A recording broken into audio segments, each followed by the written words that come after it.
بسم اللہ الرحمن الرحیم۔ خدا کرے آپ کے ساتھ ایسا نہ ہو۔ عید سے قبل مائنیر بیٹ اسٹروک کا شکار ہوا تھا۔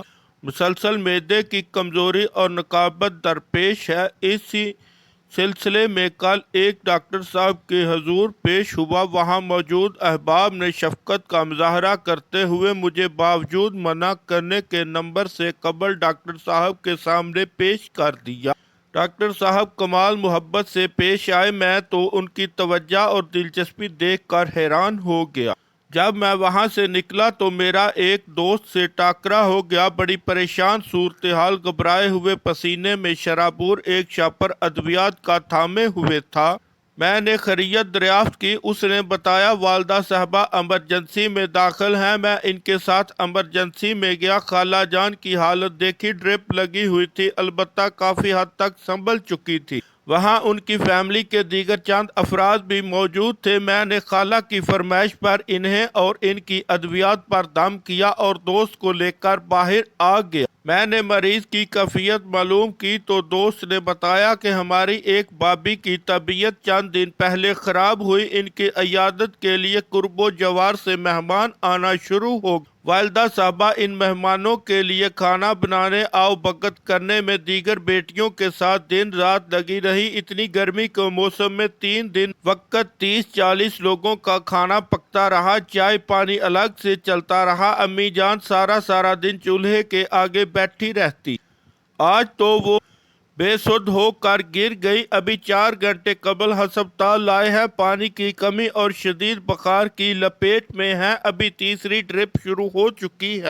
میرا دوست لگاتار بولتا رہا۔ انتہائی کرب اس کے چہرے سے ظاہر تھا۔ میں نے اسے تسلی دی، ہمت رکھنے کی ترغیب دی۔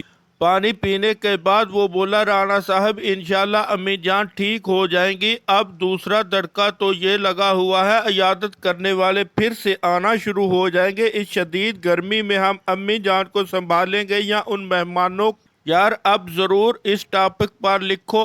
عیادت کا کچھ طریقہ ہونا چاہیے۔ فون کس لیے ہیں؟ کال کر کے دعا سلام دے لیں مریض تو مریض کے لواحقین کو عذاب دینے کا کیا تک بنتا ہے؟ بابی کے علاج پر 1670 روپے لگے، جبکہ عیادت والوں کی خاطر مدارت میں 21,000 آج صبح تک لگا چکا ہوں۔ سارا گھر، چھوٹے بچے الگ سے گرمی میں تڑپ رہے ہیں کیونکہ اے سی والے کمرے میں مہمانوں سے بھرے ہوئے۔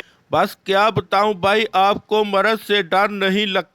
عیادت والوں سے زیادہ ڈر لگتا ہے۔ اوپر سے بجلی کے بلوں نے الگ سے منجی ٹھوک رکھی ہے۔ میرا دوست باقاعدہ جذبات سے کانپنے لگا۔ قریب تھا کہ وہ پھوٹ کر رو دیتا۔ میں نے اس کا کندھا تھپ تھپایا اور حوصلہ رکھنے کا کہا۔ اتنے میں نماز ظہر کا وقت ہو گیا۔ ہم دونوں مسجد چل پڑے۔ احباب گرامی، ماحول بدل رہا ہے، موسموں میں تغیر برپا ہو رہا ہے۔ اس شدید گرمی کے موسم میں اگر مہلک مرض کا شکار مریض نہیں ہے تو اس کی عیادت فون پر کریں تاکہ مریض اور ان کے اہل خانہ تکلیف میں نہ ہوں۔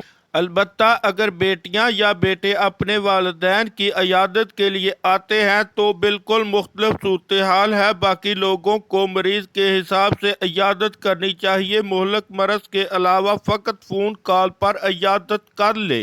فون کال پر مریض سے بات کرتے ہوئے خیال کریں کہ انہیں گفتگو کرنے میں تکلیف تو نہیں ہو رہی۔ اگر تکلیف نہ بھی ہو تو مریض سے گپیں بھانکنے کی بجائے تفصیل کسی دوسرے فرد سے پوچھ لیں۔ چنانچہ ہمیں کوشش کرنی چاہیے کہ اگر ہم کسی کو سکھ نہ دے سکیں تو کم از کم دکھ نہ دیں۔ شکریہ۔